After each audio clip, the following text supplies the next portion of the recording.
is stand up straight with your shoulders back.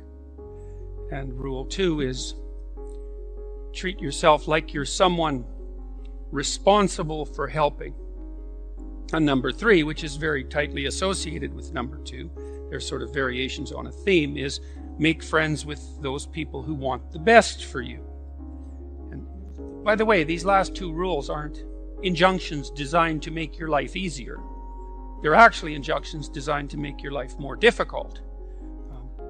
Kierkegaard said at one point that his role in life, given that everything was proceeding to become easier and easier in all possible ways, that there would come a time when people would cry out for difficulty.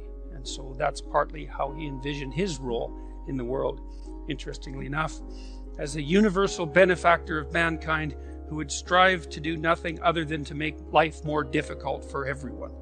Right, and so rule 2 and 3 are like that, because treat yourself as if you're someone responsible for helping isn't the same as be nice to yourself. It's not that. And to associate with people who want the best for you means that they get to demand the best from you. And that's also not an easy thing.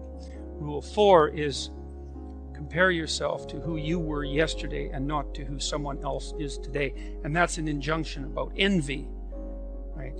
It's easy.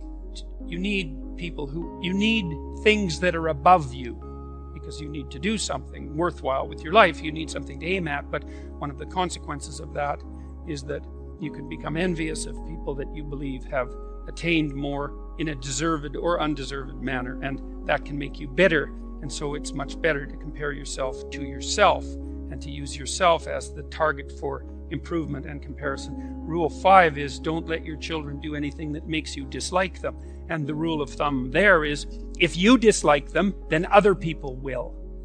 And it's a bad idea to allow your children to act in a way that makes other children dislike them or adults dislike them, given that they're going to have to deal with children and they're going to have to deal with adults. So your primary responsibility as a parent is to help your child learn how to behave so that the social world opens up its arms to them and welcomes them at every level. And you've done your job if you can manage that. And it's not a simple thing to do. Rule 6 is put your house in perfect order before you criticize the world. And that's not take no action for others until you have your act together. That isn't what the rule means. It means that bind your ambition with humility and work on what's right in front of you that you will suffer for if you get wrong before you engage in the large-scale transformation of other people. Rule 7 is do what is meaningful and not what is expedient. And I would say in some sense that's the core ethos of the book. Not exactly, because Rule 8, which is tell the truth or at least don't lie, is a necessary conjunction to that, or a necessary additional element, because I don't think that you can pursue what is meaningful without telling the truth. And the reason for that is if you don't tell the truth, or let's say if you lie, which is an easier way to think about it, you corrupt the mechanisms, the instinctual mechanisms that manifest themselves as meaning, and then you can't trust them. And that's a very bad idea. So the fundamental reason to not lie is because you corrupt your own perceptions if you lie. And when you corrupt your own perceptions, then you can't rely on yourself. And if you can't rely on yourself, then, well, good luck to you. Because what are you going to rely on in the absence of your own judgment? You've got nothing if you lose that. Rule 9. Assume that the person that you're listening to knows something you don't. And that's not so much a mark of respect for the person, although it is that. It's a mark of recognition of your own unbearable ignorance. You know, one of the things you have to do in life, you have to decide what's more important, what you know or what you don't know. First of all, there's a lot of what you don't know. And so if you make friends with that, if you decide that's important, then, well, that's a good thing, because you're going to be surrounded by what you don't know your entire life. And so if you're appreciative of that, then that's going to make things go better for you.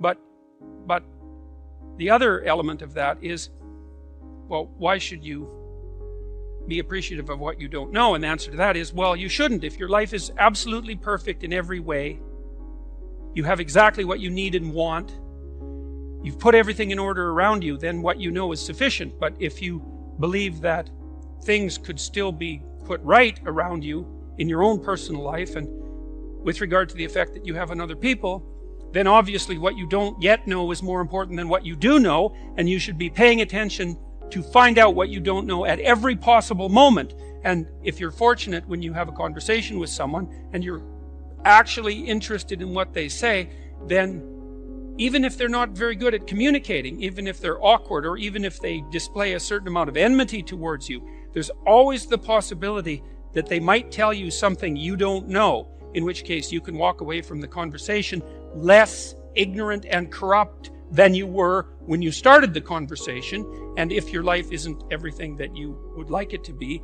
then being slightly less ignorant and corrupt is probably a good thing. And so Rule 10 is be precise in your speech.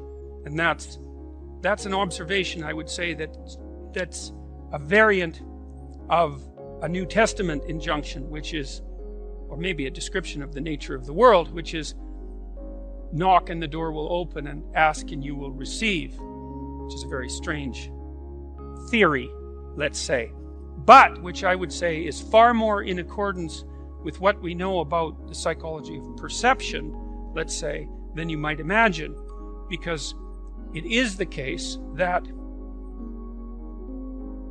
you don't get what you don't aim at. You might get what you do aim at, and your aim might get better as you aim as well, which is something to consider. If you specify the nature of the being that you want to bring into being, then you radically increase the probability that that's what will occur. And of course you all know that because you regard yourself, at least to some degree, as active creative agents, right? Your fundamental attitude towards yourself, at least in the manner that you act towards yourself, is that you wake up in the morning and you have a landscape of possibilities that lay themselves open to you, and you make choices between those possibilities and determine in consequence how the world is going to manifest itself. So you confront a field of potential. That's a good way of thinking about it. And through your choices, you determine which elements of that potential are going to concretize themselves into the real world. And you are very unhappy with yourself if you don't do that properly, and you're very unhappy with other people if they don't do that properly, and you're very unhappy with other people if they don't treat you like that's what you're like. Because part of what you demand from people, let's say, in terms of sheer civility, is that they act towards you as if you're the locus of voluntary choice in a world of potential. And you upbraid each other for that as well. If you have children and parents, your parents will say to you, if you're fortunate, you're not living up to your potential, which is actually a compliment in a sense, even though it's also a judgment. And the compliment is, I know perfectly well that you could be more than you are. Rule 11 is don't bother children when they're skateboarding. And that's actually a discussion of courage, of encouragement, more specifically, because I've been trying to understand, for example, what role parents play in the lives of their children. And I would say this is a role that is of fundamental importance, as well as attempting to guide your children so that they act in a socially desirable manner so that the world opens itself up to them. You also want to encourage them, which is not the same as sheltering them. It's not the same at all. And to encourage someone is to say something like, or to act out something like, look, kid, the world is a very hard place, and it's a bitter place in many ways. And it's not only a hard and bitter place, it's also touched with betrayal and malevolence. And that's the fundamental bottom line. But there's something in you that is capable of taking that full on and transcending it. And that's encouragement. You say, well, as difficult as things are, you're up to the challenge. Pet a cat when you encounter one on the street. And it's oddly enough, a meditation on fragility. It's a discussion of what you do when you don't know what to do. And that's really when things have gone badly for you, when you face a terrible tragedy in your own personal life or in your familial life, or perhaps even in the life of your community, when things come crowding in at you too quickly. In the case of a death in the family, or a terrible illness, or the collapse of a dream, or any of the things that can flip your world upside down, is how do you cope with that? And that chapter contains discussion of the necessity of narrowing your time frame, because sometimes the right way to look at the world is across years, and sometimes it's across months, and when things are more out of control, perhaps it's across days, and when you're really up against the wall, it's across hours or even minutes. And during those minutes, then you concentrate on doing as well as you can with what's right in front of you for the longest unit of time that you can tolerate conceptualizing.